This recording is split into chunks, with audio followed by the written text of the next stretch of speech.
آزاد کشمیر قانون ساز اسمبلی کے علماء مشائخ ٹیکنوکریٹ اور سمندر پار کشمیریوں کی مخصوص نشست کے لیے انتخاب کا عمل مکمل ہو گیا۔ مخصوص نشستوں کے انتخاب کے لیے 45 میں سے 41 نو منتخب ممبران اسمبلی نے اپنے حق رائے دہی کا استعمال کیا۔ پاکستان تحریک انصاف کے محمد مظہر سعید 27 ووٹ لے کر علماء مشائخ کی نشست کے لیے کامیاب ہوئے۔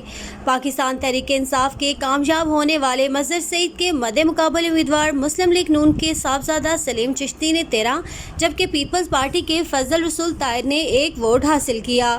ٹیکنوکریٹ کی سیٹ پر پاکستان تحریک انصاف کے رفیق نیگر 27 ووٹ لے کر کامیاب ہوئے۔ مد مقابل امیدوار ذوالفقار علی نے 14 ووٹ حاصل کیے۔ سمندر پار کشمیریوں کی نشست پر پاکستان تحریک انصاف کے محمد اقبال 27 ووٹ لے کر کامیاب ہوئے جبکہ مد مقابل امیدوار حافظ طارق محمود نے 14 ووٹ حاصل کیے۔ اس طرح مخصوص نشستوں پر انتخاب کا عمل مکمل ہو چکا ہے، جس کے بعد الیکشن کمیشن کی جانب سے کامیاب قرار پائے جانے والے 9 منتخب ممبران اسمبلی کا نوٹیفکیشن بھی جاری کر دیا گیا ہے۔ Faiza Gilani, country news, Muzaffarabad, Azad Kashmir.